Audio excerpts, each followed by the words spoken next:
straight out of Krypton. Crazy motherfucker named Jor-El. There's a few comic books that I know well. And you know why they follow me? Cause I talk about games and technology.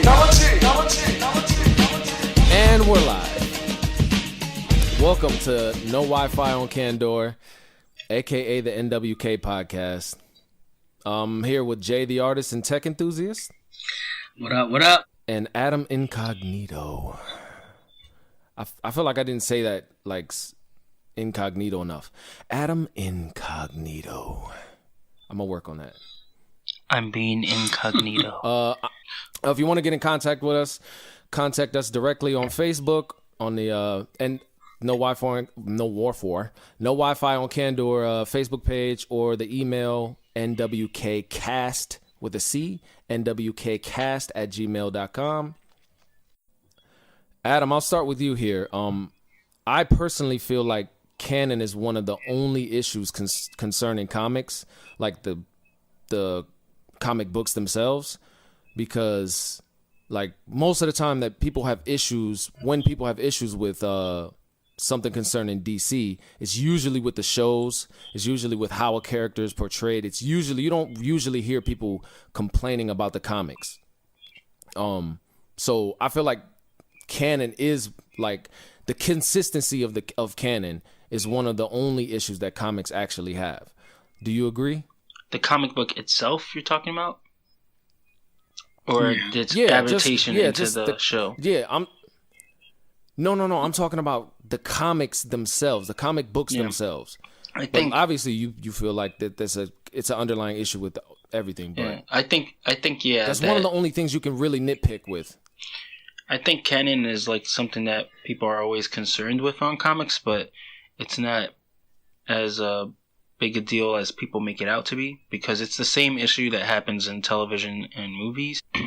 Like, movies and televisions are constantly introducing plot threads and then just abandoning them. Like, the one that always comes to mind is in Flash, spoilers, Vandal Savage dies. In the CW shows. The CW shows specifically. Yes. Excuse me. Spoilers, skip it, mute it, do something. Vandal Savage dies. Malcolm Merlyn scoops up his ashes, and then he says, like, oh, you're going to owe me, or something like that. But then nothing happened with that. They just completely dropped that. You know, movies will do the same thing. They'll introduce some kind of plot. Come to think about it, like, I was always interested in what the hell happened with those ashes. Yeah, nothing. The actor's gone. They don't like the actor or something. I don't know. So what do you think? Like that inconsistency, like that you're talking about, like, or just like leaving plot threads. How does that relate directly to, in your opinion? How does that relate directly to like canon? How do you connecting it to? Well, because canon, people are always thinking, well, but this is different than what happened in in issue 32 or something like that. And you should always try to stick as closely as possible to be consistent. But, you know, comic books have reboots all the time. They have, like, somebody didn't like that a character did something. A writer will change, and that writer will be a bad writer and write the character completely inconsistent to how he's been portrayed for the last 20 years or something. So same thing happens in television too. Writers change, showrunners change. They fire some guy, they put in a new person. That person has a different idea for where they want the show to go.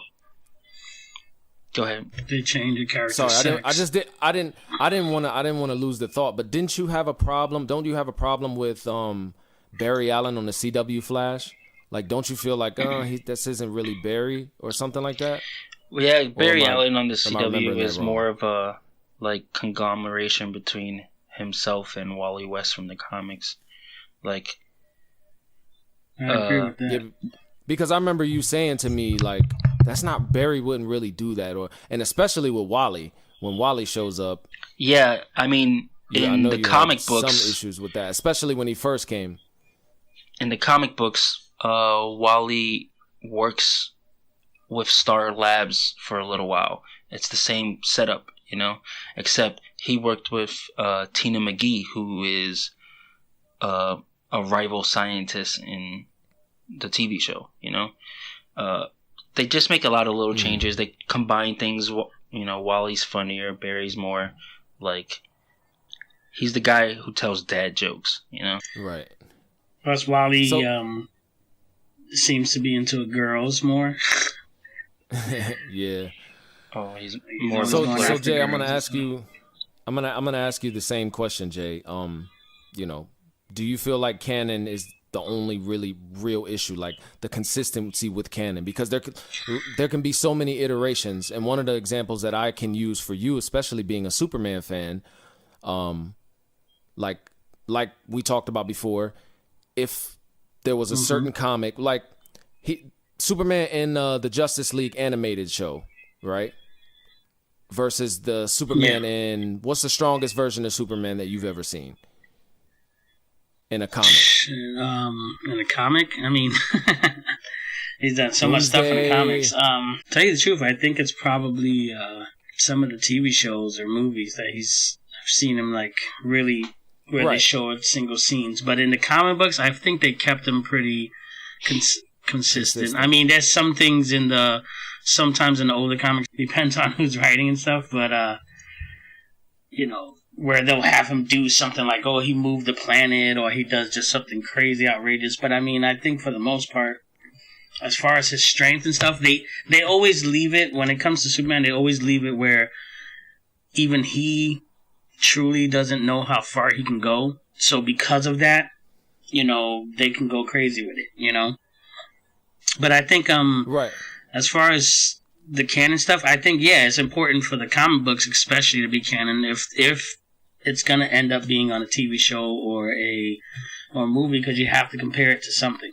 And even though, like Adam was saying, you know, there's a lot of reboots and changes, you know, one of the things about the comic books is that because of the canon, even if you know it's going to be a difference in a TV show, at least you know the character. You know, when you read the comic book, like you read a Superman comic book, you can read from his origin story all the way, so you have a really good general idea about the character. So when you go into the TV show, or how the character behaves. Right. Yeah. So, you know, it's not like you just watch a TV show like, I don't know, like I haven't read a comic book of iZombie or Lucifer or nothing like that.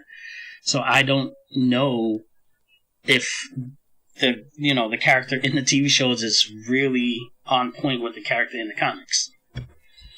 But, you know, I mean, you know, it just depends. I think the comic books have to be as close as possible all the time, because it's like I said, it's the basis to, you know, it's that step to everything else. You can't judge anything if you don't have nothing to judge anything on.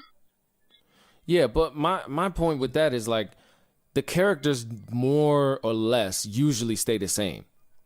How we come to know the characters, but the storylines change wildly, and that's canon too. That has to do with the canon too. That has to do with but the way they like to do that is they'll go ahead and say they'll change the story crazy, and then they'll say, okay, this is Earth 2 or Earth 3. You know, so really, see the way I think DC and Marvel, but like I think DC does it is because they have it like that. Earth 1, 2. What is it, Earth 0 now for the new 52, I think? That's the main one. But, you know, they'll have that main one, and that's supposed to be canon, and then they could kind of experiment. So even though technically everything they write for whatever Earth is supposed to be in is all canon, I think you mainly go by what's that main Earth. You know, right. I mean, do you get what I'm saying? Yeah, as someone who's not a super avid comic book reader, and I'll direct this at you, Adam. Like, for me, when I think about the comics, one of the confusing things is there's so many. Like, I've seen comics where it's like Batman versus Wolverine or some shit. You know, it's just, it can go absolutely nuts, and it's like, okay, well, which one is the one I'm supposed to really, you know, consider the bread and butter? You know what I mean, Adam? Like, there's been comics where, you know, where Swamp Thing will show up and with Aquaman or something, it's just like one comic or like 2 issues of it. Is that deviating from the canon? Does that count? Or, you know, one shots? Well, it depends on. That's what they're called, one shots. Yeah, but one shots can be part of canon. It's just it depends on, like Jay said, if it's like, oh, it's happening in a parallel or for whatever. But then a lot of times, if that one shot is terrible or something, like eventually it starts to get ignored. Right. Just like do you plot think threads. it matters? Yeah. Do you think it matters like which issue or which artists, which like I'm just, it's just hard for me to just to decipher which one is, because like for example, Jay, when we were at 52nd and Charles, that store? Yes. That comic book store, like I took a couple Green Arrow ones and there was just completely different ones. It was like an older school one where he was like the more Robin Hooded out, and then there was the newer one that was more closer to the ones that we know from the CW show. So right. See with I guess and that's what's crazy, because see, me or Adam, we would have went there, or even our boy Carl, who's a crazy Batman fan and definitely in the comic books, we would know, okay, if we're going to read about Green Arrow, we're going to stick to a particular, I don't know, like a particular era of that type of Green Arrow. You know what I'm saying? And we'll read from that point because, like, you in your case, you're like, oh, it's Green Arrow, so let me just grab this and this and this, and I'm just going to read about him. But, that's where I was saying from before, like, it's kind of like when there's different writers and stuff. Sometimes you'll see like Batman. They'll say a comic book that says Batman, then you see the Batman or the Adventures of Batman. You can't just grab each one of them and be like, okay, it's Batman, so I'm just gonna learn about Batman. Each one of those could be completely different from each other. So but yet they're all canon. Oh, that's exactly what I was just gonna say. So you can pick up 3 different comics, or like we have in the movies. There's a bunch of different Jokers in the DC. There's the original the Jack Nicholson Joker, but they're all Joker. Yeah. So he's canon. If he was written, if he was based on a comic book character, he can be canon. Another joke, they can all be canon. Then they're just different iterations. But like Adam was saying too, if let's say the Adventures of Batman, let's say that one kind of didn't stick, then they could easily throw that one away. It can eventually just disappear, and then it kind of just goes away. So the second question I want to ask is: does a show need to get as close to the comics as possible? Is that a necessity? Or is the variation sometimes good? The deviations from the comics. For example, Barry Allen being, a mixture of the comics, Barry Allen and Wally West. I think Adam should take that one. Yeah. Go ahead, Adam. I think Adam should take that one. Does it need to get as close?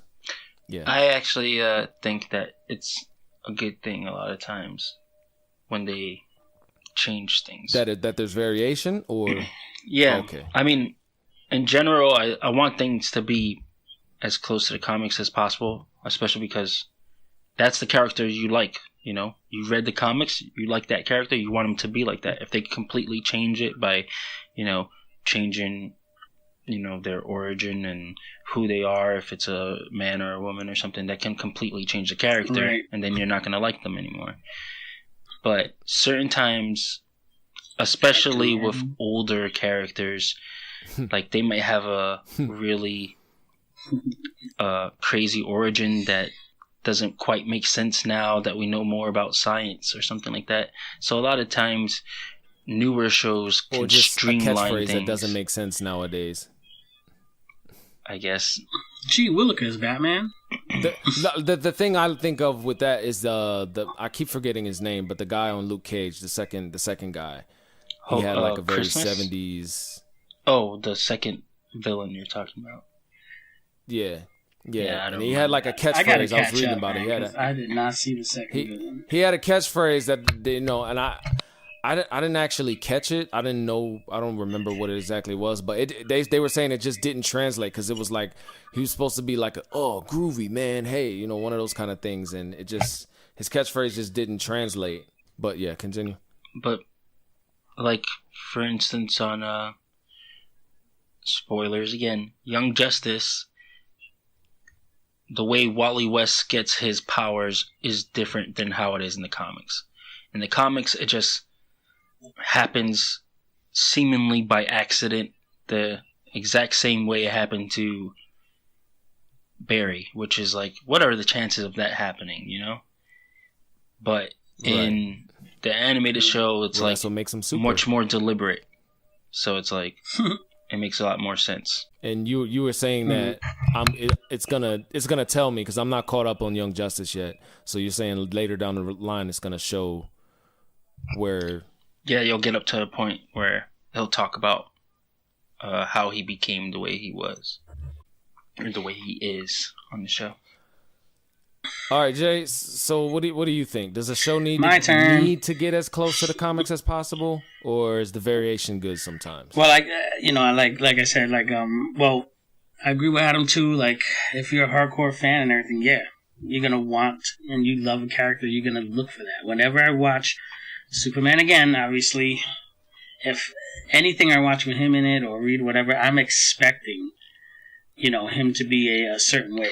So, if I know that they're gonna go all out with him, like in Man of Steel, I was actually happy how they did him, because if you really pay attention when he's fighting, General Zog and some of the other bad guys, when he's getting hit and stuff, he's not all in pain or nothing. Like, if you watch the Justice League, they'll hit him and he'll go through war and he'll be all like he's all fucked up and shit. But in Man of Steel, when they were hitting him, he was looking like, he was mad because he was learning to fight for the first time.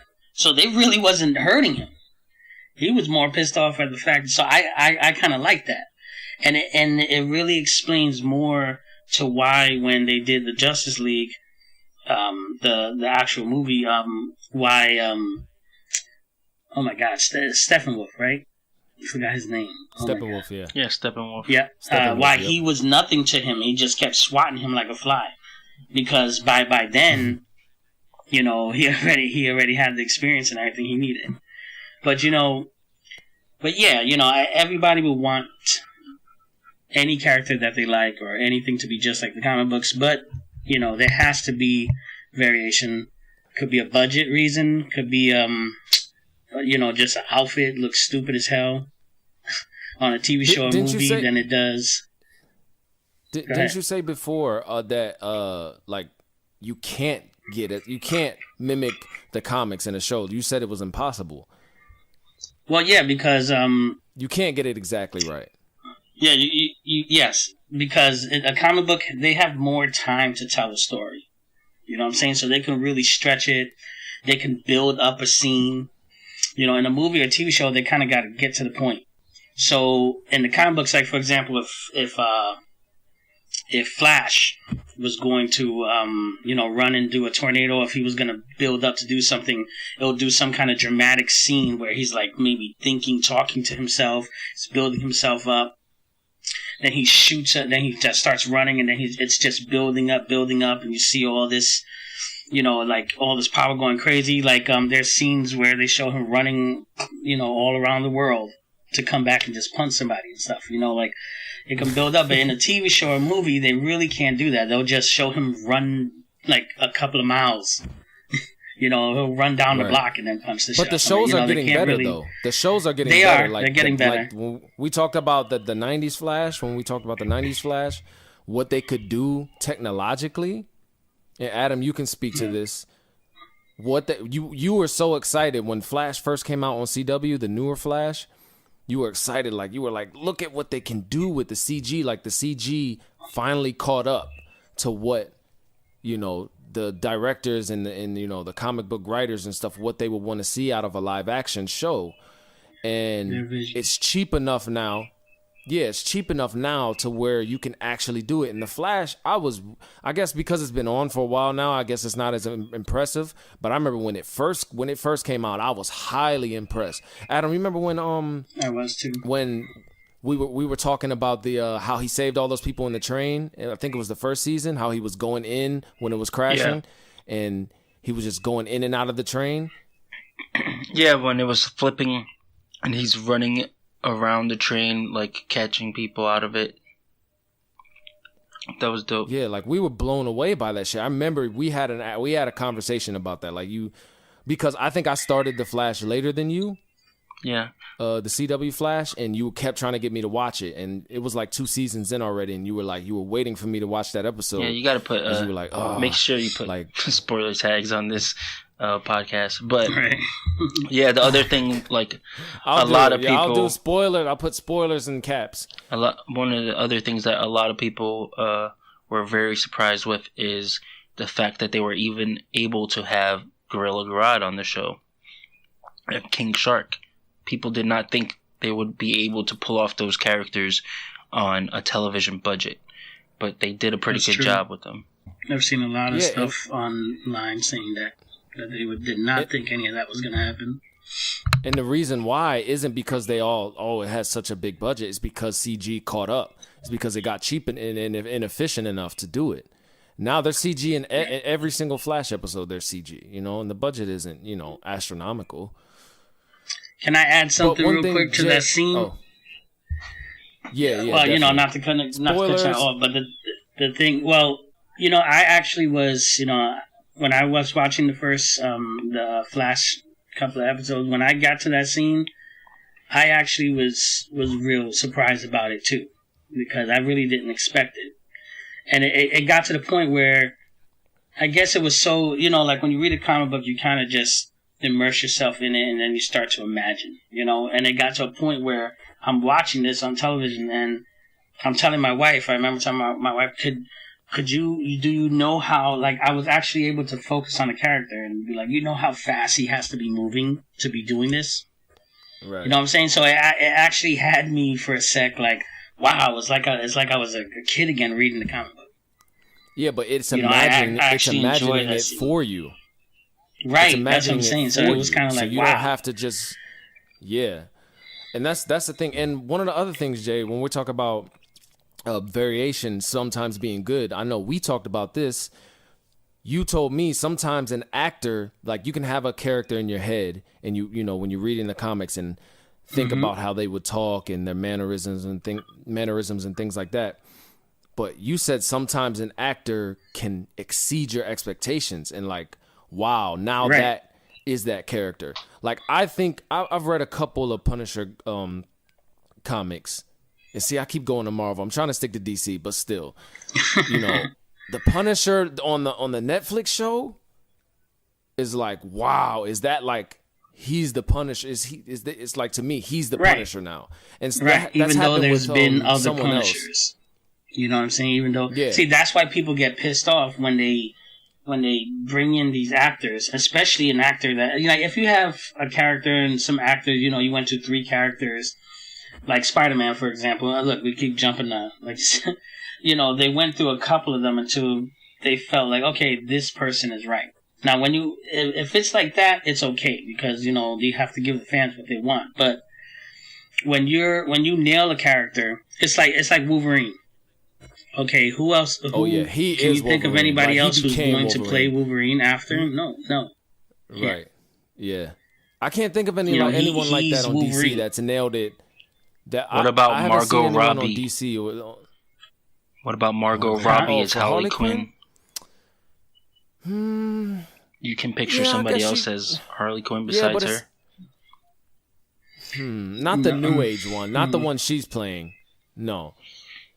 I can see someone else as the classic one with the with the jester outfit on, the red and black. Well, I think they had to find somebody close to how she looked. Well, like for example, here's Gotham. Like when you look at Kat, right? When you look at Selena Kyle, come on, man, that's oh my God, Michelle Pfeiffer. That's from the Batman movie too. Michelle Pfeiffer. Yes, Michelle Pfeiffer. Oh my, I can't believe I forgot that shit. But she looks like her. She looks just like her. So that tells me right there, that's that Catwoman. So the Catwoman. So you're saying that's Michelle Pfeiffer from that basically became Catwoman? Well, yeah, because it's obvious that Gotham is heavily inspired by the old Batman movies. Exactly. Yeah. Oh yeah, especially where you see with Jerome with the Jack Nickel who? Jack Nickel who? I almost fucked it up. Jack Nicholson. Jack Nicholas. I almost say I say Jack Nicholas all the time. Yeah, when he did the falling scene, when he fell on the top of the car, that was definitely an ode to the Jack Nicholson Joker. Yeah, Gotham is so good to me, man. Right. It's so good in my opinion. And that's one of the things too. Like, okay, you have Jack Nicholson, you have Heath Ledger, you have who's the one guy? I keep forgetting his name. After that, who's the other Joker? Jared Leto. Yeah, him, that guy. And then I guess Jerome, you can count. And then he's a Joker, not Joker. You have Mark Hamill. Even though he does he is a lot the of voices, Joker. I mean, he's the Joker. He's the Joker as far as he is the Joker. And I think, ain't there another one who does the Joker's voice for the games, or is it only Mark Hamill that does it? Other people have done. Does it on Arkham too. I think there's Batman that has two different guys who does his voice. It's usually Kevin Conroy, but other people have played Batman on. Yeah, I think other movies. people have done it. But anyway, you know. Sorry, no. You know how we were talking about, you know, with the canon stuff, different Jokers. These actors, then we get started talking about how an actor can really capture character. Each one of those Jokers, those actors, captured every one of them. So I can't see them as any other. Like Jack Nicholson. You know what Joker? The only Joker I wasn't feeling. Sorry, I interrupted you. No, go ahead. But you know the only Joker I wasn't really feeling, the only one, because even I messed with the Jared Leto one. We'll talk about that later. But the one from The Killing Joke, I did not care for that Joker at all.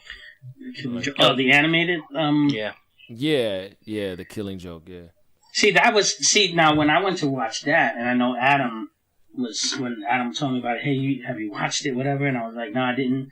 And I was like, I wonder if it's like the comic books, you know, are they going to make a reference to, you know, the Joker actually kind of, you know, going that far? You know what I'm saying? Or are they going to kind of keep it somewhat clean? And, you know, when I watched it, I was like, see, that Joker, I think, was supposed to be more of the... I want to say the Mark Hamill Joker, but without the whole kitty shit. I think he's supposed to be more serious. That was Mark Hamill. Yeah, but it just felt dry. It's supposed to be more serious. The Killing Joke one was Mark Hamill? Yes, that was Mark Hamill. It did not feel like it. It did not. He just played it differently. Well, because he had to be more serious about it. But because that comic book right there, I think it was how it was written too. It just wasn't. That wasn't a great one to me. I watched it on a plane, from the States to London, and I was so excited. I don't know. I think it was kind of cleaned up a little bit. You know. Yeah. Because not only did he paralyze her, you know, plus I think there's some other stuff too that he might have did with wasn't there some Barbara Gordon? The Joker did some with it's implied that he did stuff to Batgirl. Did the nasty with her without her permission. No, all right, so Adam, anything extra you want to add? Since Jay just had a whole piece, anything you want to add to that? Some other things that you take into account is things like characters. For instance, Red Arrow is kind of split into multiple characters in Arrow, the television show.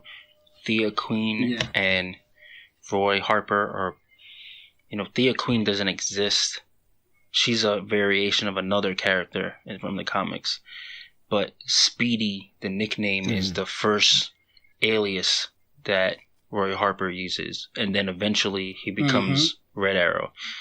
But in the TV show, they That's funny that they had him dating. Yeah, they had him dating in the show. It also makes it so that you root, people actually want them to be together more because they're two aspects of the same character. So it makes sense that they get together romantically.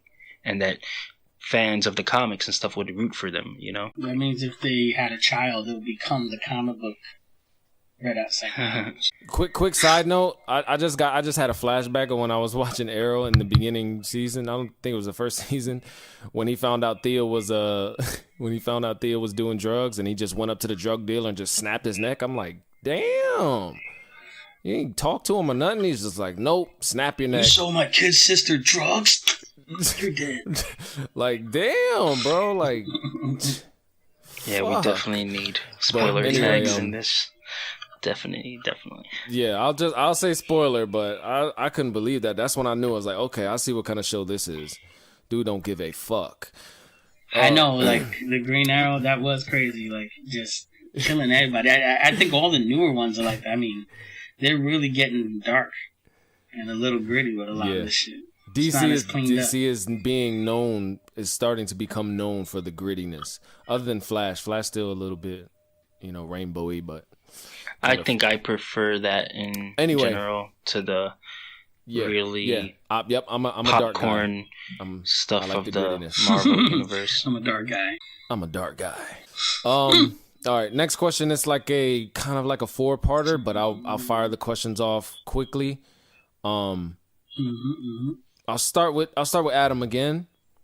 What's the best live action DC show adaptation in your opinion? And which one gets closest to the comic? You can pick the same one for both questions if you want. You said live action, but what's right? the best live action TV show? Yeah, and then I'm gonna do the animated ones after. Yeah. So it's like a 2-parter. Live action, it might have to be Arrow. I'm really liking Krypton as well, but it just started, so it's kind of hard to pick something like that. Yeah, Krypton is good. Yeah, it just picked up steam. Krypton just started picking up steam towards the end, like the last 4 episodes. Gotham and Arrow has both had like really weak parts, like season 3 of the second half of season 3 of Arrow and season 4 of Arrow are not very good. But overall, I still like it. Maybe because it's grounded. It's a lot more grounded. The Flash changes a lot of stuff from the comics. And I prefer Wally West to Barry Allen. I agree. And quickly, I just want to ask you something.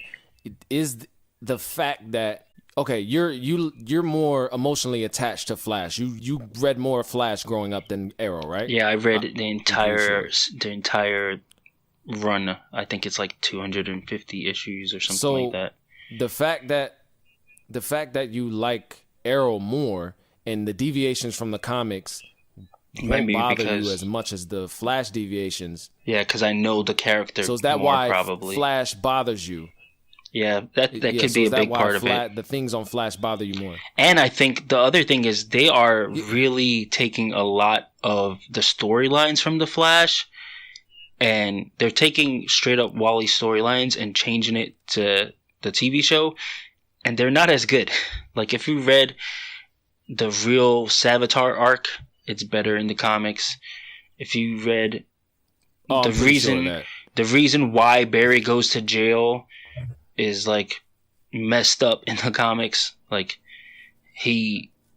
spoilers for the comic book for a very, very old comic, but he kills. I'm just gonna put spoilers in the comments. Yeah, he kills the Reverse Flash. The Reverse Flash tries to like vibrate his hand into his second wife. He's getting married a second time because she died the first time, and he's trying to kill his second wife.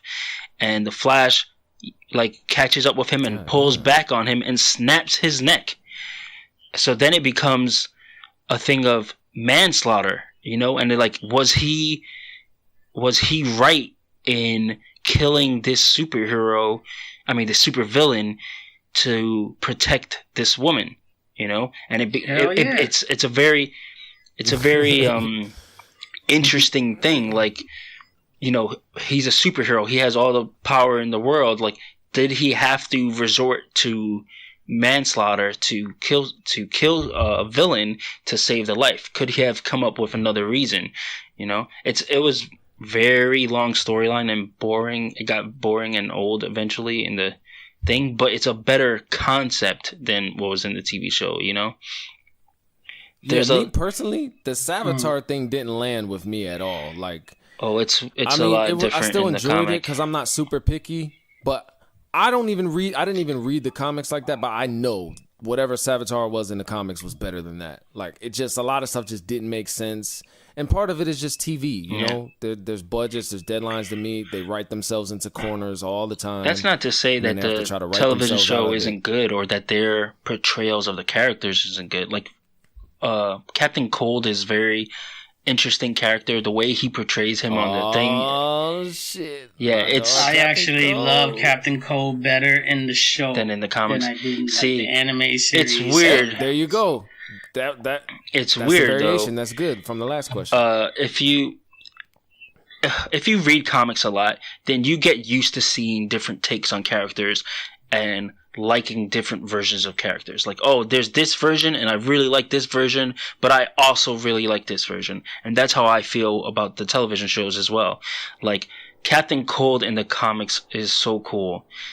The Rogues as a group have a really interesting code where they will rob, they will steal, they'll cheat, you know, but they won't kill, you know. And it's like there's a really interesting part in one of the comics where Mirror Master is a cokehead and he gets caught doing coke in the bathroom. And see, that's real comic book shit there. And Captain Cold, Captain Cold is like, "What are you doing? How are you doing drugs when we on jobs? If you're high on a job, somebody could get hurt." So he beats the shit out of him. He like punches him in the face and shit, like, get clean, clean up your act, you know?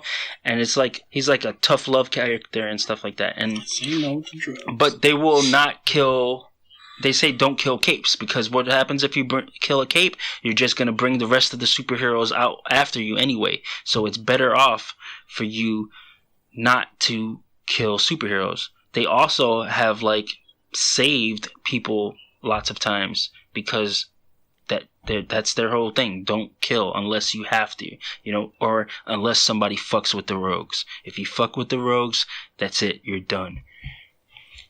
But the way he is on the TV shows is different. But it's still interesting. He's not as campy and stuff. I just like the way he talks on the show. Yeah. It's the actor. We're gonna have to go do a job, Mick. Yeah. Right. As the actor, though, the actor that was terrible, just but killed yeah, that character. He's dope. Yeah. And every time he does he has to go do Prison Break, and then we lose Captain Cold for God knows how long till he comes back. Prison Break, stop taking Captain Cold. Just let him stay on Legends or wherever he's going to be at on DC, on the CW shows. I don't fuck Prison Break. How many times I was pissed break when out of he was prison? like, he had to sacrifice himself. I was like, spoilers. What the fuck? No, we spoiled the fuck out of everything this episode. Go watch the shit. We spoiled everything. Right, but it's like Prison Break. How many times are you gonna break out of prison? Then they gotta break. I heard they had to break back in prison. Like, what the fuck? How many seasons can you do of a now prison you're break? spoiling shows that you haven't even watched. And then break back in. Like, what the fuck? Okay, so can you pick one really quickly off the top of your head, Adam? Can you pick a live action DC show that gets closest to the comics? Would you still say Arrow? No, Arrow's not. Arrow is much more like Batman than he is in the comics. Can you pick one? Right. Or do you think you couldn't? Or are they all pretty far off? I think they're all pretty far off. Maybe. Okay. Constantine, from what I heard, because I haven't actually read the comic books of Constantine, but I heard that he is the closest characterization to the comics. See, and that's so weird that you love Constantine the show, and I'm so surprised you still haven't read the comics. I'm very surprised at that. I just read more superhero stuff than magic stuff. But he does show up in a lot of the other comics I've read. Like, he shows up in Injustice, and man, he's dope in Injustice. He's basically like Batman, except super selfish, and he'll fuck you over just to get his way. But he'll like plan shit out. You told me to watch Constantine so many times, and I think I need to, because whenever he shows up on the CW shows, on Arrow or Flash or Legends or anything, whenever he shows up, like, it's always a dope ass episode. I always like the episodes where he shows up, so I don't know why I haven't watched that yet. Yeah, it even uses the same theme song from the television show. So I guess technically... And the same actor, which is Yeah, dope. I guess technically it's canon to the show. He was in Legends of Tomorrow. Yes. Yeah. He's he going to be in over. next season too. But it's always just for like an episode or something. He's supposed to get his own animated show, I think, as well. Jay, what's your opinion, the best live action DC show? And I didn't even mention this. You could pick anything, and you could pick, go back to the 90s, 80s. Oh, then the Flash, I don't know, 90s like, Flash me- is awesome. It's so ridiculous. Captain Cold is an albino. So, Jay, best live action DC show? Well, I like linear. Krypton, but the thing about Krypton is, Well, Krypton you're a is Superman good. guy, so Yeah, but the thing about Krypton though, and Gotham, bringing those two shows up, you can't really, like I said, you can't really. I mean, Gotham, you probably can, but especially Krypton, you can't say anything about it being close to the comic books because there's never really been nothing like it. It doesn't go that far. We're learning about the grandparents and stuff like that, and like they never talk about Krypton having its own type of religion.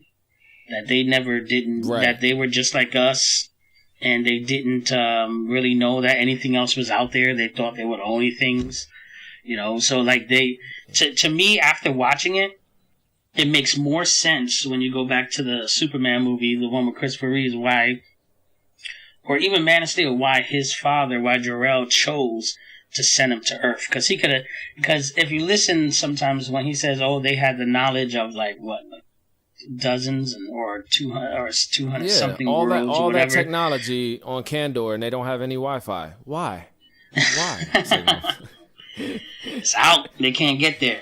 They haven't ran fiber yet. yeah. So the thing is, why Earth? And I think Krypton, I think it's opening up like a whole new. It's interesting because if they want to, they can create a comic that goes further back and then adds onto it and become canon itself. Everything they're doing now, the TV show, is adding to that. So, but it makes sense to me. Like, okay, he sent them there because after watching the show, human beings were more like Kryptonians than we thought. Because when you think of Kryptonians, you think of a super like advanced civilization, but when you watch Krypton, they didn't seem any different from us.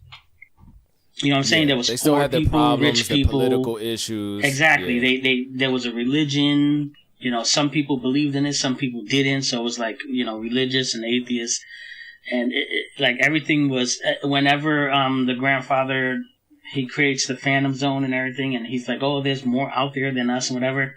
They killed him, and it's just like we've done in our history. Every time somebody pops up, it's like, the Earth ain't the center; it's the sun, and we all go around the sun. Yeah. Well, it's like, there's still some small inconsistencies in. It's actually one of the reasons I don't like the early episodes of Krypton. Yeah, because it's like they're just trying to put. You're never going to be able to completely eliminate that stuff. Yeah. From shows. So, Adam, what's your the same question, but I'm gonna ask it about the animated shows. Any era, now, then. There's nothing really much now except don't say it, Jay. Do not say it. Teen Titans Go. Fuck that show. Damn, Teen Titans Go, man. Yeah. So, what was the best animated adaptation, and which got closest to the comics? In your opinion? I think the best animated adaptation has to be the DCAU. That's what it's called. Like, that's the shorthand for it, which is Batman the animated series, Superman the animated series, Justice League. Because Can it just really lump them all in one. Yes, they're I all. guess, They're Yes, all. they can. It's the We can do same whatever thing the as fuck we want. saying. Well, no, it's also the same thing as saying like Arrow and Flash and Legends of Tomorrow, because they're all the same Yeah, but universe. they're all different, though. No, but they're all the same universe. They all so interconnect. They're all tied in. And Justice League, it's literally a continuation of Batman the animated series. It's like Batman the animated series came out, then Superman the animated series. Wait a minute. I think they ran together for a little while. Are you saying I was supposed to watch that chronologically? So wait, now I have to stop watching Justice League and I have to go all the way back and watch Batman first, then Superman first, then Justice League? If you want everything. It's so good though. I know that. I'm already like so deep into Justice League now. You are? You've been watching Justice League? Yeah, yeah. Remember before I started Young Justice back a couple of months ago. I remember I started watching Justice League again, and just to recalibrate and recatch up because there's so much that I missed. You know, when I watched it when I was younger, I didn't really catch a lot of it. I just kind of watched it like while I was playing and stuff. I didn't really take it serious. But now, nerding as an adult, and I'm getting back into the lore now. I went back and started watching it, but I'm only like halfway through the first season. But for me, that's still a lot. It's actually it's really good. It's the same thing as reading a comic for like 30 years or whatever. You'll see a character start off as a kid, grow up, change identities. Like Robin starts off as Robin. He gets adopted by Batman. He fights Batman. He becomes Nightwing. If you watch Batman Beyond, it goes on until Batman becomes an old man and gets a new successor. And it's all one long story. If you can look at it like that, so it's got to be. So would that be your reasoning why? If I asked you when I said what's the best cartoon, the animated adaptation show. Yeah, I think that the DCAU. Yeah, I think why would you say? I also really like Young Justice. It's very well written. It has you can tell that the writers spent a lot of time thinking about the plot, and they foreshadow things that happen in the very first episode. But there was only 2 seasons. Maybe with these new seasons, it'll get better too. They change a lot of things too, but it makes sense. The changes they made make sense, and they are in a different Earth in the multiverse. So that's another way to kind of be like, this is a different version. Canon. That's very interesting that the elements that you like from the comics turned out to be your favorite things, because what you like about the comics, you said, was the storytelling, basically, in the writing and the way that they can do long arcs and things like that, and actually do really good writing and really good storytelling. And the DCAU sounds like same thing. It hit that button for you. I think it's also like the reason why a lot of people prefer television over movies now. You just have more time to tell a story. Right. Especially when it's things like, for instance, Game of Thrones or something, where you see it's this little girl who dreams to be a knight, and terrible shit happens to her and her family. Spoilers. And then by the end, spoilers, Jon Snow dies. He comes back to life. Jesus, what the hell, Derek? Teen Titans go. I didn't say anything like that. But that's my point, Once I put spoilers in the comment section, dude, well, you're gonna have to write. We spoil these comics, these TV shows. Otherwise, someone's gonna be like reading this stuff or watching. But I feel like it's like if it's like 4 seasons back or like 3 seasons back, like 3 years. They should have seen it already. When is it okay for spoilers? Like, I think once a year goes by, like, it's cool. I like, completely disagree with this. If this is the first time I watched the TV show from 20 years ago, then it's the first time I watched it. Don't tell me. Like, for instance, we said spoilers, so I said spoiler. I'm just saying, so I completely you had disagree. time to take the earphones out. Okay, but if I say spoiler alert first, then anything goes after that. We've been saying spoiler exactly when we say the spoiler. Yeah, we've been saying it after. We'll say something and then say spoiler. Much better than our last time. Right. All right. So Jay, in your opinion, what's the best DC animated adaptation show, and why? Once again, I agree with Adam, but out of all of them, Justice League was my favorite. Justice so League good. or I'm Justice League Unlimited. And if you're gonna watch Justice League, though, Greg, watch Justice League and then Justice League Unlimited right after. It basically goes right into it. Yeah, you It's the could same start thing. back then. You know. You can go right into it. But like Adam was saying though, and I have to, I feel so those are anime special that TV I got shows, like but- helpers that help me watch stuff in the right order and shit. It's like you guys are just helping me along. Like, Greg, look, just You'll be save watching yourself some random time. shit. Watch this, then watch this. You guys do that shit all the time, though. You're like, Greg, here's a list of things. If you like this, if you like the Justice League, then you need to go watch this. You need to watch this. You need to read this. I know. Don't ever say to me and Adam like, yeah, I was watching this one show for. No, you don't do that. You watch this, then you watch this. But it's like, you know who's yeah. the worst with that? Carl. Carl? He Oh be on my my God. ass. He be on my ass. Like, nope. You got to watch this first. Before I went to see Justice League or Wonder Woman, one of them, I went to go see in the theaters, and he was like, nope. He was like, before you watch it, it's a list that you got to check. You got to watch Superman Doomsday, to. and you got to watch Exactly. Justice League War. something. I'm like, yeah, Justice League War, yup. Oh yeah, I forgot about that. But you told me you need that to watch, it really helped you, wasn't right? it Batman Returns or something like that? What the The two Red Batman Hood movies? he made me watch. You said that actually like really made you appreciate the movie even more, though, right? I forgot which movie. What, Justice League War? Yeah. No, or was it Doomsday?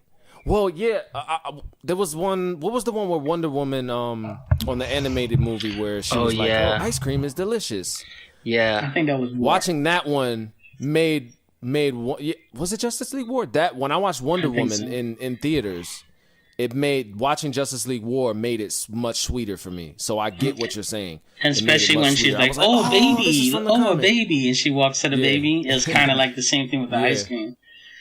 Yeah, there was a lot of stuff from that in there. But yeah, I'm sorry I interrupted the living shit out of you. No, Jay, but so- like do you no, remember straight. what you were But saying? like I was saying, Justice League and Justice League Unlimited, I look at it as one thing. Period.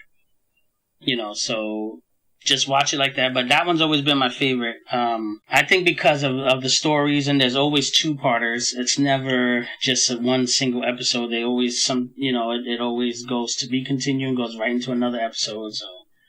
And especially now since I binge watch, like when I was younger, it was like, oh shit, I gotta wait till next week. But now it's like, I go Right. back and I watch the whole damn thing.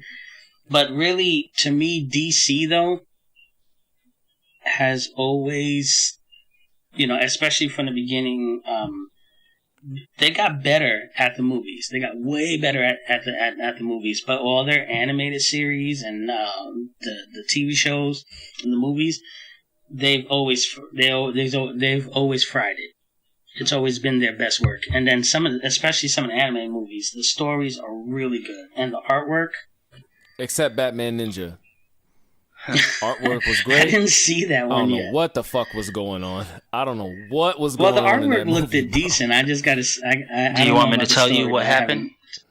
The artwork was incredible. I already know why. I know why. Because with Japanese animation, they start their artwork first before they have a storyline. That's part of it, at least. I don't know if you have a different That's right. answer. Yeah, you're right. I read an interview about that Yeah. where they did. Oh, I had a fact Yeah. that Adam was trying to check me on, but I had it Congratulations, Greg. That's probably why the voices are always off and shit big time. first. Yeah, it's like they made the art. They drew all the artwork and they did all the action scenes, and then they're like, okay, now what's happening? That's why it seems so fucking out of order and all crazy and Yep. shit. But yeah, we'll talk about that when we talk about the DC movies. Right. But all right, yeah, let's get some shout outs here. it's- Yeah, I'm gonna do some shout outs and real Teen quick. Titans Go. It's good. Oh my god. Here's the shout outs. Touchdown Tay. Thank you for listening to the podcast, man. The first episode. Thanks for the feedback, bro. I appreciate it. D9, War Machine, Automatronic, BattleBot, you know the rest. Skyline the Mind. Appreciate all the feedback and the kind words. Stephen Curry. Appreciate the feedback, bro. Stephen Dottery. Thanks for the kind words. Thanks for checking out the podcast. And Joe Powell. You too, buddy. Thanks for listening. Hope you like this one too. Let me throw one in there. Harris, keep reading The Flash. Finish it before you go on your trip. Yeah, shout out to Harris. And Carl too, even though we said his name like 5 times already. You don't get shout outs if you know us in real life. Fuck that. No, I'm playing. Jay, I'm gonna start with you. Are there anything about the shows that you like better than the comics? And we could talk. You can go off live action shows. The DC. We're specifically talking about DC here. Live action shows or animated DC shows. Are there anything you like about the shows better? Actually, you remind me of something that you said before when you was talking about like Wolverine versus Batman. Like when you said something like that from before. I like in the shows too. Like they do in the comics too, but I like in the shows too how they jump around. You know, and get off your feet. How and you jump have around. to watch. jump up. All right, so it's like, you know, but unfortunately, it's like Supergirl. I really don't pay attention to, and I have to sometimes watch one of the episodes in order to get the whole story together. But I kind of like how they're keeping them all together, like they're in the same universe. At first, I wasn't sure how I felt about Supergirl being from a different Earth, you know, and like I thought they were playing that Earth. The problem thing is a with little too Supergirl crazy. once she comes in, it's like she's too powerful. Even though you've seen on the crossovers, it's like she comes in and it's just like, what? Oh my god! Yeah, but she's Supergirl. You know, she's like, basically Superman. It's like, yeah, but that makes the other characters useless sometimes. You know what I mean? Yeah. It's like they have to make her go off and do something else for everyone else to have something to do. Right. Yeah, but I mean, I guess if I had to say one thing, it'd probably be about that. You know, that they're keeping them all together, and they're having them on each other's shows and stuff. Like if they need help, like if the Flash needs help, all of a sudden the Arrow will be there helping real quick, and then he'll bounce. You know, I kind of like how they do that. And even though just watching Supergirl in the beginning, like just the way it was, like the vibe of it didn't really appeal to me. Adam's growing on me with this completionist stuff. Yeah, but I don't even mind girl power. It's just the way that it just feels weird.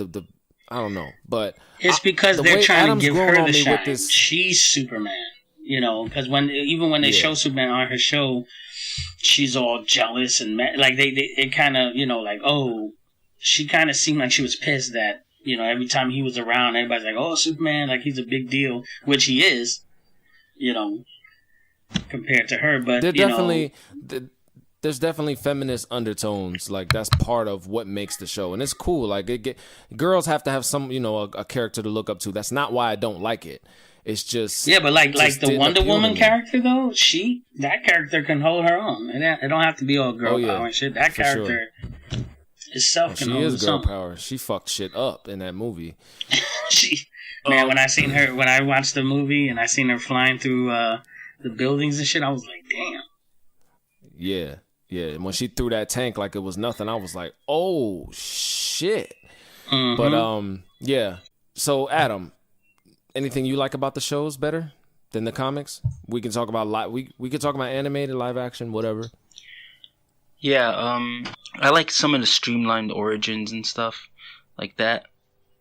What do you mean by streamlined? The way, for instance, Wally West gets his powers, or the way how they implement dark matter into the Flash. Actually, I don't like that one as much, but that's just an example. How, you know, Green Arrow got stranded on the island. Was that from the comics? Was that different than the comics? Lian Yu? Yeah, but they changed, like, you know, I don't think his father kills himself. I think he's not on the island. I think his parents die earlier in the series. You know, there isn't the whole, the mom is part of a conspiracy, and then, you know, that scene with Deathstroke that was so awesome.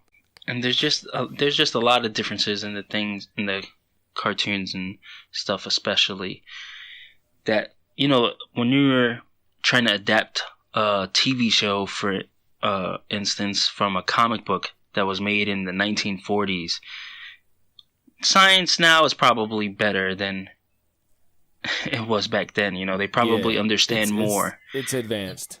You can't just say, oh, he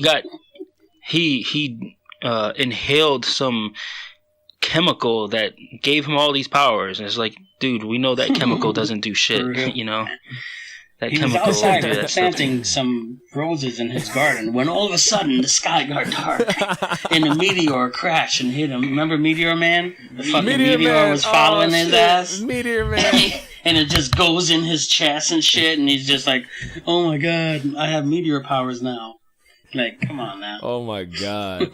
That was my shit, though. I can't hate on Meteor Man. I did Meteor watch Man that shit a bunch of times. Meteor Man. Well, what I was going to say about the live act, just the shows, live action and animated, compared to the comics. And this is kind of me speaking a little bit out of turn because I'm not as avid of a comic reader as you guys. But like Jay said, an actor can really just make a character come to life like you never imagined, you know?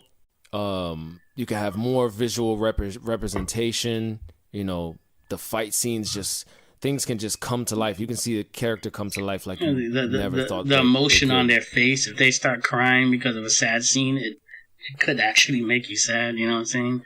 Yeah, and the actors like can do a really good job, you know. With a comic, it's like they kind of give you some of the framework with the emotions and stuff like that, but an actor can really take it to that next level, especially if they're a good actor. And one of the things that a comic can't give you is a voice. That too, like someone having like Captain Cold. Like I love the way that he talks on the CW shows. Yeah. You would have to imagine that. I guess everyone in a comic sounds like you when you're reading in your head, you know? It's just your inside voice, I guess, you know. But that's my take on it. I get where you're coming from.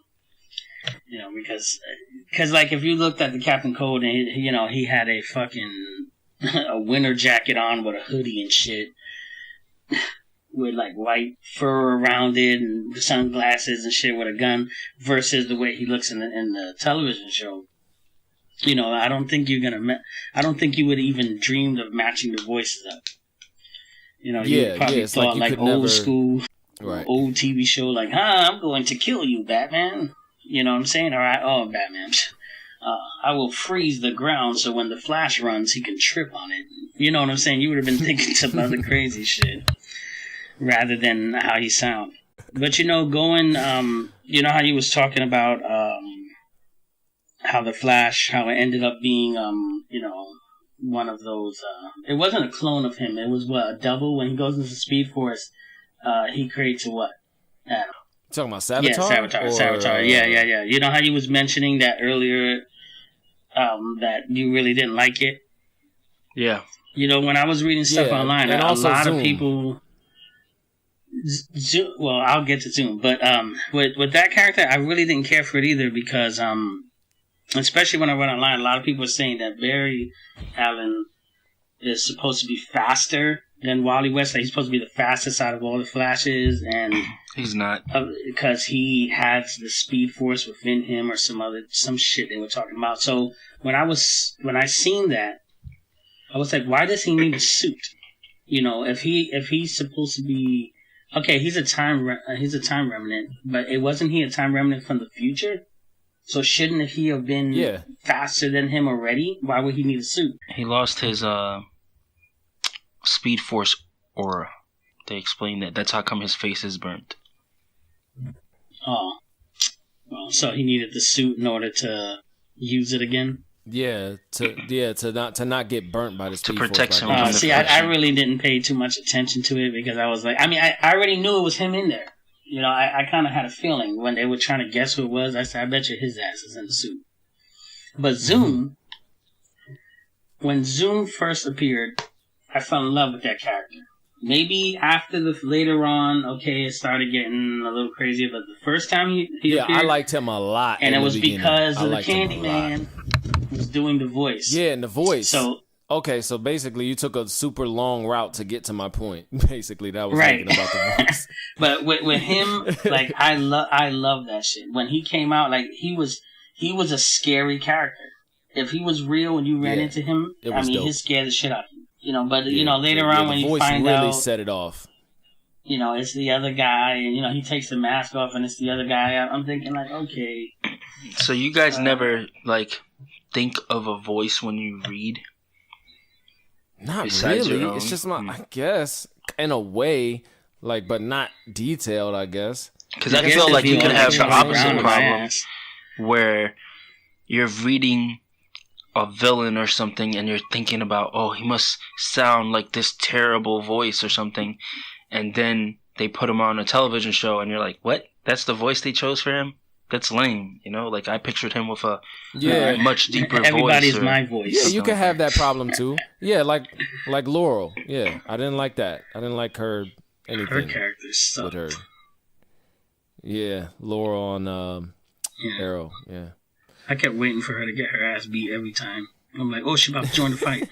Oh, there you go. I was rooting for when they were whipping her ass. She was whack. For real. Right, she was better as a bad guy. Where do you see, this is an interesting question, where do you see comics and TV shows going in the future?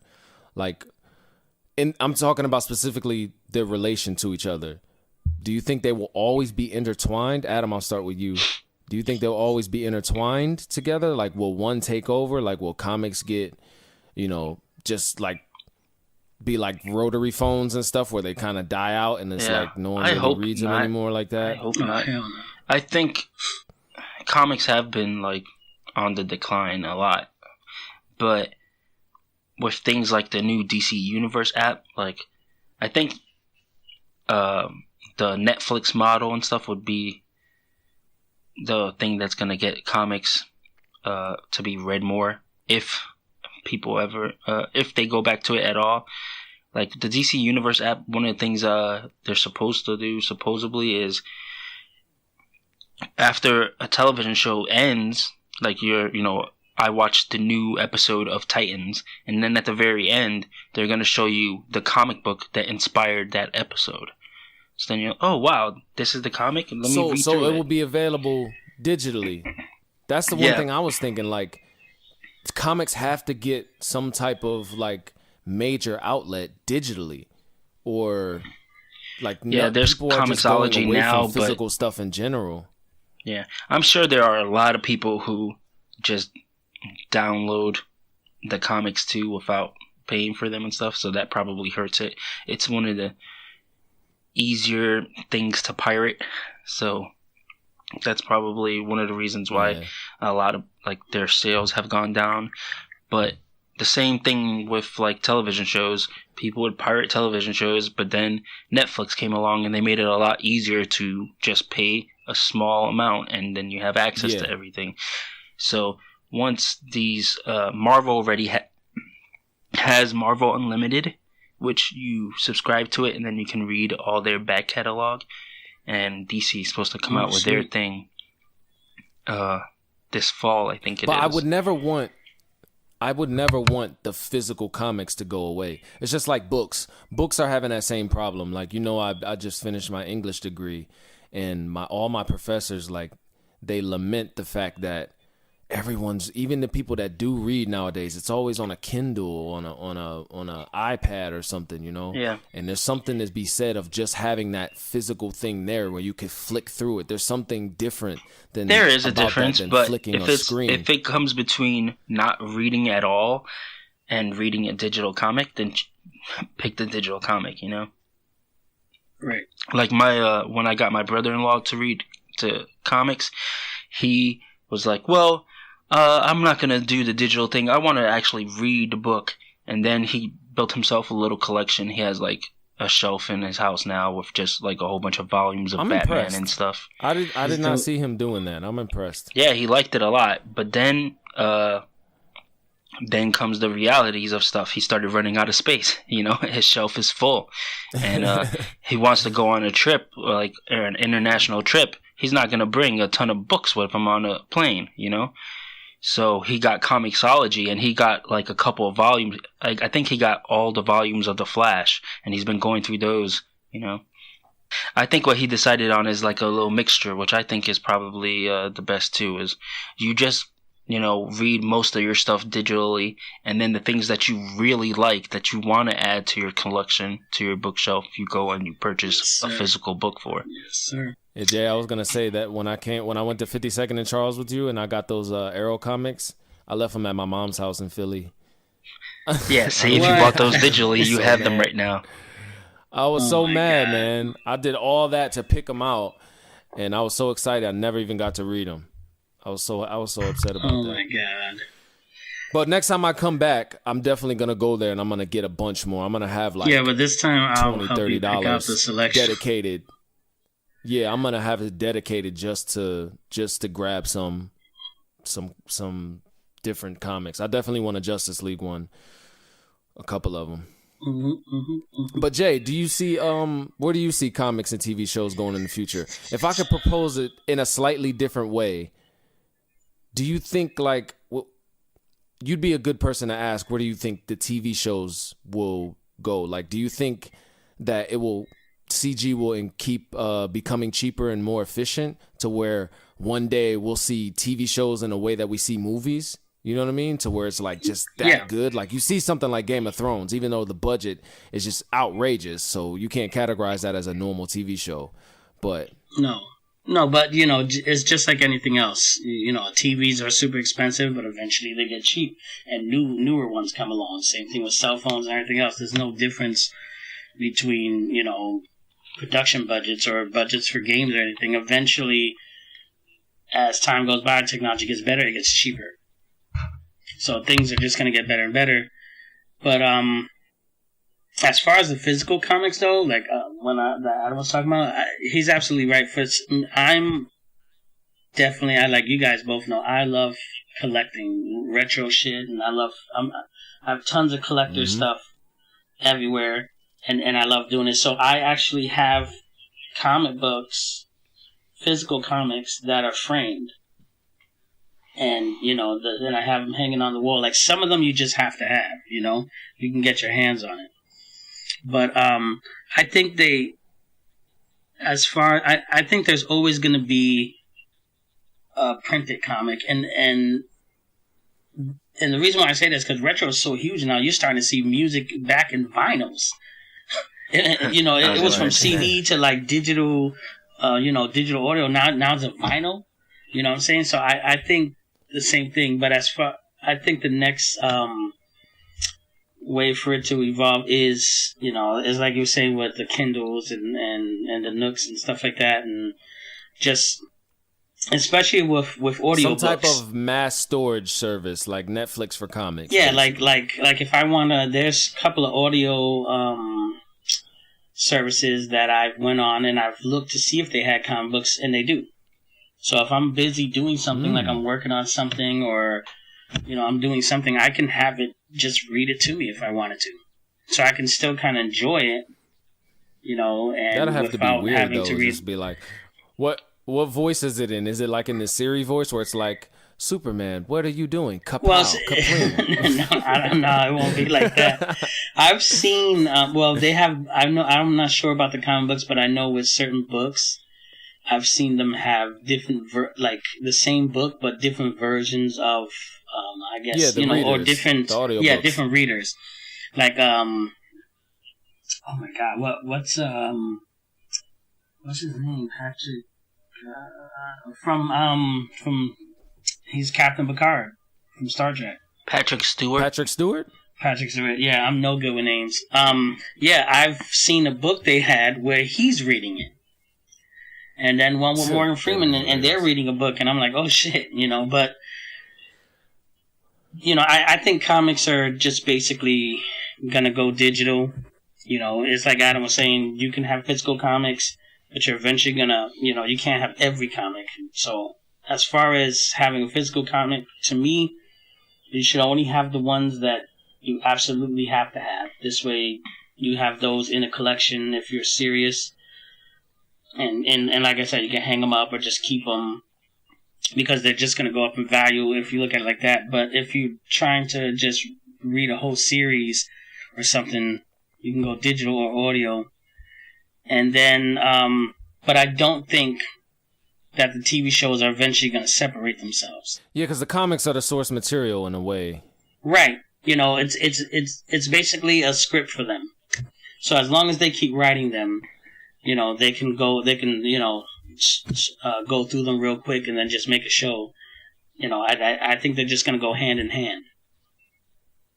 You know what I'm saying? I don't think they'll eventually say, okay, well, we know as much as we know about Flash, or we know as much as we know about Supergirl, whatever, so now we can just go crazy with it. And another reason I think might hold them back. Oh, sorry. Just one more thing. Another reason why I think they won't let that happen either is because fans. You know what I'm saying? The people watching the shows are fans of that character, and then they become fans of the show. And if they start to go too crazy, I've done it too, where I was watching Arrow hardcore, I was watching Flash hardcore, and when it got to certain seasons where I wasn't happy with it, I just stopped watching. They deviated too far from the comics? Yeah, and I just completely stopped watching. Yeah, I'm guilty of that too. I've done that. I'm not going to say which shows, but I have done that too. But DC. The animated series I want to wrap... for the movie stuff, I've kept watching those. Yeah, but I just want to wrap this question up, and I'm going to ask both of you guys this. You can answer, whoever wants to answer first can answer first. But are you happy with where the DC shows are going? Like, the direction it's heading. Do you think it's like on a good trajectory where you trust it? Or do you think like it's looking like it's going towards a bad direction where it's gonna fizzle out and you're gonna just go back to the animated series, or you're gonna go back to the comics?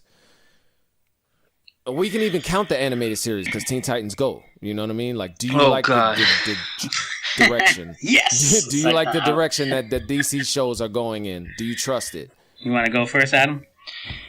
I think the quality of shows have gone down, actually, so I don't trust them that much. Hopefully, these new ones on... I agree.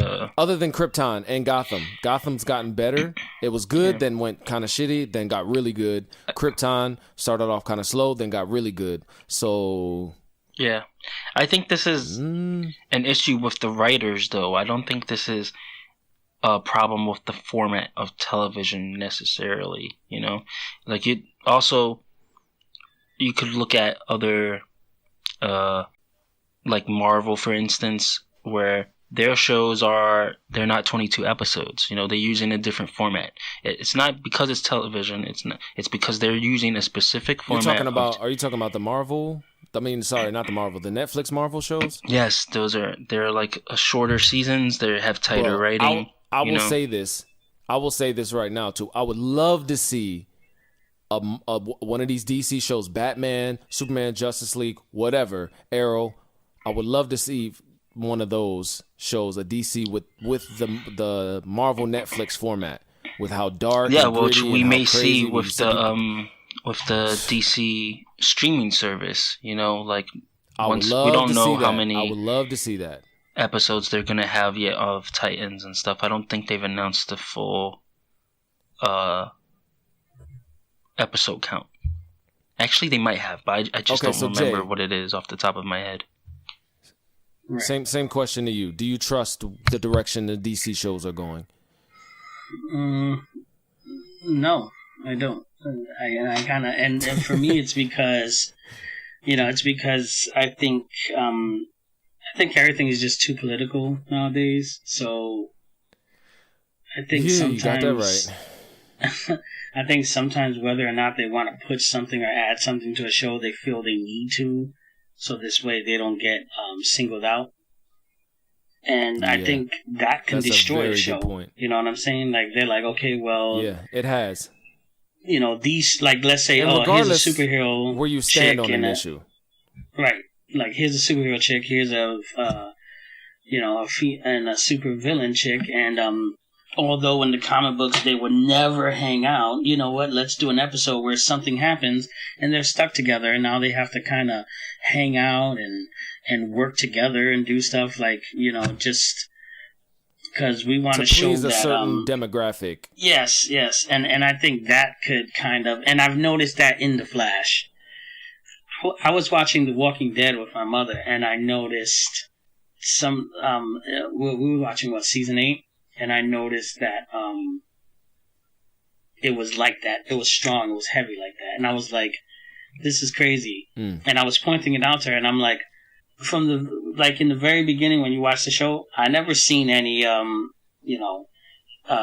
any Muslim characters in there. Now, I'm Muslim, so I'm just mentioning it just in case anybody's listening. But the thing is, I've never seen anybody just covered up like that. They never really show, yeah, they had a couple little interracial couples, but then now they're going heavily interracial.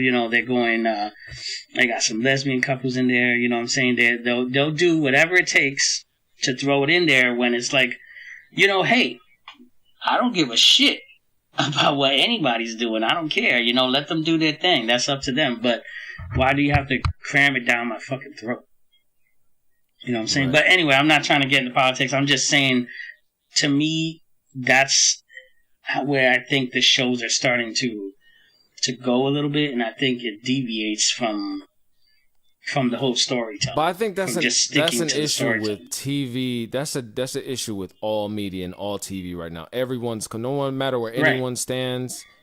That's something everyone's complaining about. That it's just politics are just heavy just right now and everything. And yeah, I don't like it either. I just want to just get a story, regardless of whether just tell the story.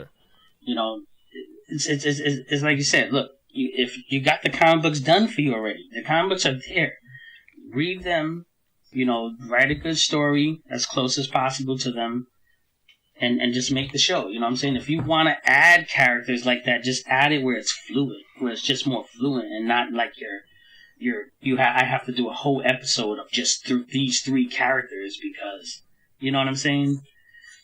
And it has nothing to do with the main show whatsoever. So to me, that's my whole take on that. So let's switch gears here and let's just get into some older DC shows. We pretty much neglected them in our talk today. So one of the things that I think about is it's crazy how much some of the characters and the expectations of those characters in their worlds have changed. I'll say something specific for me. The Adam West Batman, from what many of our parents know Batman as, and it was the first TV Batman iteration, but from what he was then to what Batman is known as now is a completely different thing. It's a completely, like, the character has changed and evolved so much. The tech that Batman uses, you know what I mean? Just the grittiness of Gotham and stuff like that. Like, the Adam West Batman was a comedy. It was literally like classified as a comedy, to where now if you see Batman, if it was a comedy, you'd be like, what the hell? You know what I mean? That's not what I want to see. Like, I want Batman for the grittiness. So I just think it's interesting how that change has happened over time. But I just think it's crazy how different some of the older shows were. So, Adam, what do you think about some of the older shows? If you have anything to say, just your opinions on them, which ones you liked. I like the older shows too. I just think of them as a different time. Like The Flash came out around the same time as the other movies, the old Batman movies. So I think its theme song was made by Danny Elfman as well. And there was obviously a dark tinge to it, like they were trying to be like the old Batman movies. Oh, what was the director's name? You remember the director's name, Jay? From the Jack Nicklaus movies. The Jack Nicklaus Batman. You know what? I can Tim Burton. Tim Burton. Joker. That's his name. Tim Burton. Yeah, they were obviously inspired by the Tim Burton movies. He didn't have the yellow boots. Like, he looked a lot darker. People died. There was explosions. But I just think about it as a different iteration. Just like I was saying before, when you read comics a lot, you get used to different takes on characters, and you just think like, oh, I like this take, I don't like this take. you know. Yeah, And some people get really, really passionate and upset when they don't like a take, and they act like that character belongs to them, like it's their cousin or their brother or some shit. My view on this is as long as the Flash is never what? No, I said they will be. Flash would never fucking do this. Or, Oh yeah. You know, Batman would never fucking wear that. That's bullshit. Like people lost their minds about the Batman versus Superman iteration of Lex Luthor. Oh yeah. They lost their minds. Like that was Alex fuck that. And when Ben Affleck got cast as Batman, like people. You know, especially when they tried to get rid of Wally completely. You know, the way I see it is, as long as you're not messing with the version I like, you know, if there's multiple versions, okay, you can have your version, I can have mine. But if you're just trying to erase mine from history, then it's like, oh, that sucks. You know, like you're getting rid of what I actually like. But what I was gonna say also, one of the reasons why you can't discount like the old Flash TV show, for instance, is Mark Hamill. Mark Hamill's Trickster debuted in The Flash. It was like the precursor to the Joker. I think Trickster. He came up with the Trickster before he came up with the Joker. He got the job for the Joker based off of him being the Trickster, I guess. And then there's a lot of references to the old Flash TV show and the new Flash TV show. It's why Mark Hamill came back. It's why Tina McGee is on The Flash. It's why the original Flash is Barry's dad. The original Flash is Barry's dad, exactly. Prankster is also from the other TV show. I like. It's one of the things that I actually really appreciate by The Flash. It takes a lot of inspiration from the comics and from the TV show that happened before it. That's really why I like Gotham too. Gotham does tons and tons of. Oh yeah, like Gotham does that a lot.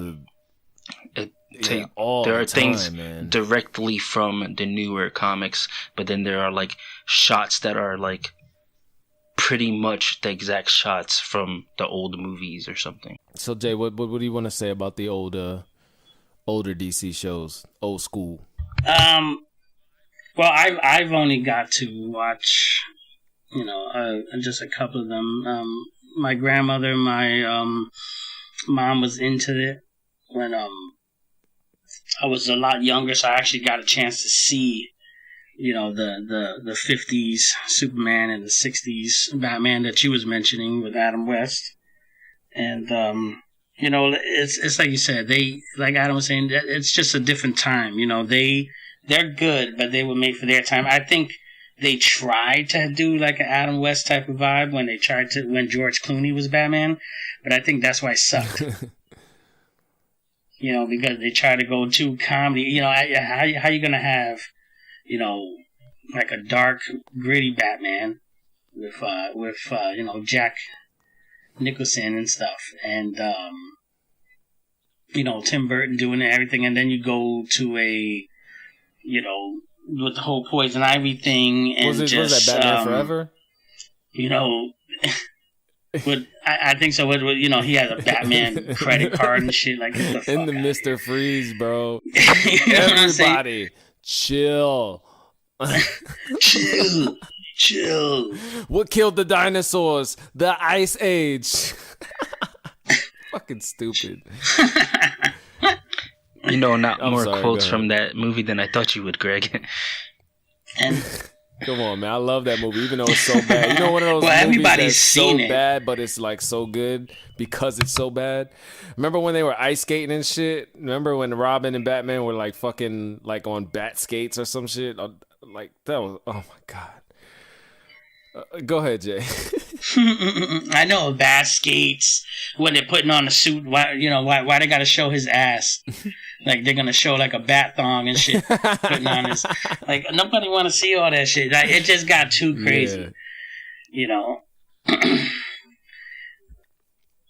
But yeah, speaking of the older shows, Jay, you said the 50s Superman. It just dawned on me that I have never seen anything. I have never even seen a clip from that. I don't even know what it looks like. Oh, George Reese Superman. You never ever seen that? I've seen like the Adam West one. I've seen tons of clips and like funny stuff of that. Probably even a whole episode here or there. You know, I know they had the funny. Green Hornet, the Bruce Lee crossover thing. But I don't even know what the actor looked like on the. I'll have to look that up. The old Superman, the 50s. I didn't even know there was a Superman in the 50s, to be honest. Yeah, it actually ran from 1952 to 1958, and it's old, man, because half of it is in black and white. Anything else you want to say about the older shows? The older, like, did you? You're just saying that basically. I mean, there's a couple of mentionables. Well, Wonder Woman was another show, like Shazam. I don't remember a Wonder Woman show. I don't remember a Shazam show at all. Wonder Woman, I remember. I don't remember Shazam. Like, I have a list here, and it's a Superboy, Human Target, Constantine. We're gonna have to go back and like actually, the Secret of Isis. Watch some of these just to see how fucking crazy it is. I watched a lot of them. It'd probably be crazy. Younger. I remember watching Yeah, I know I've seen Swamp Thing. Yeah, sorry. And Birds of Prey. I didn't really watch the old Batman or anything like that, like the really campy ones. The last one here, let's just discuss some of our favorite DC shows and some of their best moments. So, just some of your favorite DC shows, and I'll say this now, spoilers again, because we'll probably get to a spoiler somewhere. But Adam, I'll start with you again. What's some of your favorite DC shows and live action, some of your best moments? Anything, whatever you want. Oh man, my favorite moments that I can think of just off like the top of my head, it's got to be. Sorry, I don't want to ruin anything for you, Greg, but Jay will know what I'm talking about. Go ahead. The Flash. It's probably one I was going to mention fighting too. Luther in the DC animated is got to be one of the best moments in the entire series. The ending of season 1 of Young Justice is great too. It's sad. I'm sure that there's a lot of, especially if you were watching this as a younger kid, there's probably a lot of people who cried. The season 1 of Flash also had a great ending where he goes back in time and has that moment with his mother. It was like one of the ways that showed how good an actor Grant Gustin is. That was really dope. With the other one that came by and told him no, don't do it. Yeah, it was a great moment. Like a Inception kind of thing. Yeah, the Arrow has its moments too. His mother, the moment with his mother and Slade Wilson, that was great. There's a lot of moments from a lot of these shows. All these shows have at least one really good moment in it. Yeah, Arrow when his mom died, man. Yeah, it was emotional. Oh man, Arrow was really good with the emotional stuff. The adaptation, because the adaptation of that one comic, the Black Mercy, of you know what I'm talking about, Jay, where that plant is on Superman and it shows him. Oh, that's such a great episode. God, yes, that's was such a great episode. Greg, once you'll see it. You could actually probably watch that episode by itself, Greg. If you just watch it by itself and you just see how... was that Justice League or Young Justice? Justice League. No, it's Justice League. Okay. Yeah, you know what? He could watch it by himself because it really doesn't tie into anything. But that episode, you'll see how well written it is. I want to do it all in order. What about you, Jay? So, Jay, what's some of your favorite? What's some of your favorite DC show moments? Well, shoot, Adam just mentioned 2 of them. But I think another one too, Adam, was there's an episode where Brainiac and Darkseid are kind of fused. You're talking about Justice League. Mm-hmm. Spoiler. Yeah. Justice League and Superman just, Batman's trying to go at him and he's just whacking him down and he's just like, oh, you're just this pathetic human and stuff. And then Superman comes and he's just like, he's just fed up. And he basically is just like, you call him pathetic and he's saying all this stuff. But he basically says a part where he's like, he has to live his whole life in a world of cardboard. Like if the whole world is cardboard. Exactly what you're talking about. He has to watch every step, everything he does. So he was like, oh, if you think you can really take my power, then here, I'll give it to you. And you have to watch the episode. He just flies towards him, like he just shoots off towards him. And when he punches him, it's like this fucking sonic boom wave and shit. And that goes flying straight across the city. And then it kind of shows off his speed, too. So he hits him. He's flying across the city, and you see him going through buildings and like building after building after building after building. Then all of a sudden, Superman's already on the other side of the city, just waiting for him. And then when he gets close to him, he just freaking like hammer fists his ass all down to the ground. And once it hits the ground, it creates a crater, but it sends a wave, like a sound wave, through the whole damn city. Very specific. So he's like, oh, that episode is good. Or too. about the Dan Turpin episode. You probably really like that one. In the animated series. Oh my god. Yeah. That's what I'm saying. That's what's my favorite. That's why it's my favorite show. There's tons of episodes. What about the death of? Oh wait, no, that was a movie. That was a movie. I was thinking there's two movies. Superman, another movie just came out. Animated one. Gotta watch that one too. That was pretty dope. But yeah, we'll stick to. I was gonna say, for me, when Flash was on was doing the train thing, when he was saving people out of the train, I really, really liked that. Also, the one where he went back in time and saw his mom, and pretty much Cisco on the CW Flash, man, he has so many good like little moments, man. Like anything that Cisco says is like so. Cisco's a good Cisco's a dope ass character. And he's a good example of changing the character from the comics.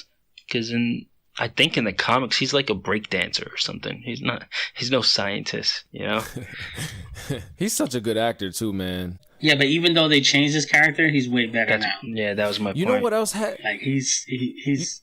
You know what else had some really good moments in it, Adam, that we didn't really talk about the show too much, but Legends of Tomorrow, I know that's not like DC canon really, but Legends has some really good moments. Like, remember when Captain Cold, spoiler, when Captain Cold sacrificed himself? Yeah. That was a really nice moment. That was a really good moment. And then when he had to kill Mick, but then I guess he didn't really. Like, there's just so many good little individual moments. I guess I like the emotional stuff, like, because when Arrow, like when Oliver Queen, when his mom died, everybody. What about his fight with Ra's al Ghul? Everybody died. His fight with Ra's al Ghul, that was really cool. We were all pissed. I remember even Blair was pissed. She was like, "What? How they gonna?" I didn't know if they really went there or not, because I was watching Game of Thrones heavy at that time. So I didn't feel like any main character was safe after seeing Game of Thrones and shit. So I'm like, okay, Ollie really might be dead. All the comic book readers were like, oh, I know what's going to happen now. Fucked me all up. Lazarus Pit. See, that's another reason why I kind of like. It's kind of good that I don't. We talked about this before, Jay. It's kind of good that in some ways that I don't read the comics. It'd probably be better if I did, but I'm surprised with a lot of stuff. And what do you always say, Jay? You can't be surprised. Is everybody here caught up on Gotham? I'm caught up. I'm all the way caught up. No. Okay. But I don't care. I'll say this. You can in the last episode, I think it's the last episode of Gotham, Joker shows up with a gun. And he points it at somebody. Well, He points it at somebody. And both me and Harris know the comic story. So we looked at each other like, holy shit, are they going to do what we think they're going to do? And then he did it. And Medina was in here. and she jumped up and screamed. Like, what the fuck? Oh no, they didn't. It was hilarious. It was so good. And it's one of the reasons why I actually like watching shows with people that don't know the comics. It's cool to see their reactions. Adam, you're always asking. We watched a couple of episodes of Flash together and stuff too when I first started watching. But you're asking me all the time, like, "Yo, did you watch it? What was the one classic thing? Oh, in the original. Remember when Jerome died originally? You were talking about how much you love this character. Because I was catching up, right? And Adam was ahead of me on the Flash, and I'm catching up. And every day I'm watching an episode or something, and I'm texting him, and I'm like, I watched that episode with like, you. Yo, I rewatched it. Remember? Yeah. And you were talking so much. Yeah. And I'm like, yo, Adam, Jerome is killing this role, man. Like he's doing this, the Joker's like he's doing this so well. Like, oh my God, he's killing this role. Like, I love this joke. I love what he's doing with this character. Cameron Monaghan is his name, by the way. Cameron Monaghan is the name of that. The whole time, Adam knew he died. Like, he knew he was gonna die, like in like an episode or two, and I'm like, oh, they're gonna go with this guy moving forward, and he's gonna be the, because obviously you got Bruce Wayne growing up, you got Selena Kyle growing up, and all these characters are presumably gonna be, the Riddler is gonna eventually be the Riddler and stuff. So I'm like, oh, this guy's gonna be the Joker, and I can't wait because it's gonna be so dope. And then Adam didn't say shit. He's like, yeah, nice. Yeah, he is good. And the whole time he knew he died, and he was just, as soon as we were watching it, together, dog. He led you on, and bro. Shit. We were watching it together, and I'm just watching, and then he just, how did he die? And he watched it with you? Yeah, I did. And he was just quiet. He was quiet. He didn't say shit. Well, how did he die again on the first time? I forgot. He got stabbed in the neck. Oh, yeah. And then I was like, oh, I thought, Bruce was going to come in, swing, and save him or something. It was just like, nope. I'm like, what the fuck? Adam, you probably remember what I said better. But I was just like, no. I was like, he's going to get up, right? Right? He's going to get up. Is he really? Oh, my God. I was so pissed. That was a good moment. But if we're going to say best, like, DC show moments, like, there has to be a Jerome moment. There has to be a Jerome moment, like, especially with the newer season. I know you really love the new. I liked when takes. they were in the asylum with Penguin, and he was trying to get him to like tell jokes and shit. He was trying to get Penguin to make him laugh. Oh yeah. And just the way he was acting, he was just he tries to tell a joke. He's like something, and no one's laugh. He's like, wait. He's like, that's not how the punchline was supposed to be. That didn't really come out right. Like, just simple little stuff was so good with Jerome. Yeah, man, Jerome, that transformation, man. Yeah. It's like I told you, that scene that he does when he's in the interrogation room, that shit did it for me. After I seen it, I was like, yeah, that's the Joker. Yeah, I would not be mad if he played the Joker on anything. Like, even a voiceover character for something. But it's like we were saying before. Like, some people, like, as far as a young Joker, I think he got it. Yeah. That's it. Some actors just capture it too good. It's like, some people were mad that the actor from the Flash live action TV show didn't play in the movie. They got so used to him, they wanted him in the movie. And then when they picked another actor, people were pissed off. Yeah, but it's a different universe. It's like, it wouldn't even make sense. No, not really. I think it's all the new 52 stuff. No, but I'm saying it's a different. He's saying the CW universe is different than the DC. Yeah, the CW universe. Oh, versus yeah. It's different. Yeah, it's just completely different. Yeah, the Gotham is in the DCEU is different than the CW shows. The Metropolis would be different. Think about it. The Superman and Supergirl is different than the movies. So it's not Henry Cavill. Is it Cavill or Cavill? Cavill? One of those. It's one or the other, but you're close. All right. Well, I think we'll wrap it up there. Anybody want to throw anything, Jay? Any extra info? Yeah. Make sure y'all check out the links. There's always going to be links in on articles and stuff that we might have got some of this information from, or just something cool to check out, like the DK website that makes tons of guides. We got Batman guides, Superman guides, Justice League, Incredible Hulk, Flash, Avengers, just anything you're into. They make tons of guides. What's the new guide you were excited about? And then there's this Anatomy of a Metahuman. It's yeah, explain it, Adam. Anatomy of a Metahuman. It's supposed to be. It's like an anatomy book, but it's written from the point of view of Batman.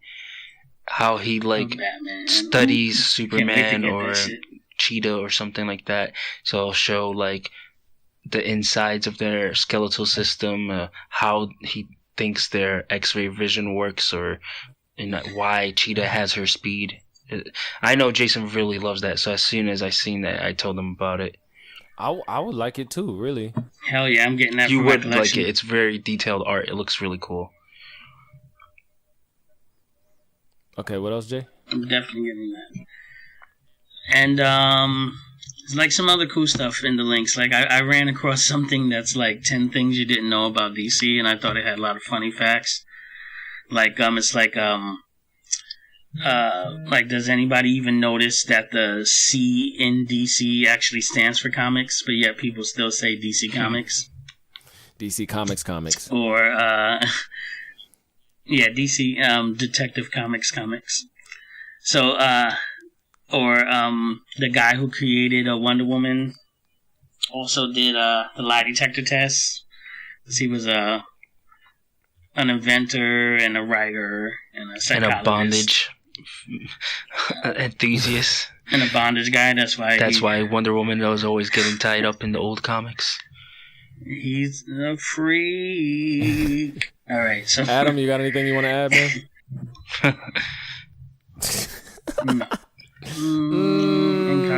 No. How about no, Scott? Yeah. All right, guys. No, he's gonna disappear hit in us the up on shadows. the NWK Facebook page, No Wi-Fi on Kandor, or email us at nwkcast@gmail.com. Thanks for listening. See you next week. Yep. Peace. Please leave comments. Bye-bye. Peace out. Or don't. You can just say fuck Jay and just don't. Do whatever. Do the opposite of what Jay wants. No, I'm joking. Yeah, leave comments, guys.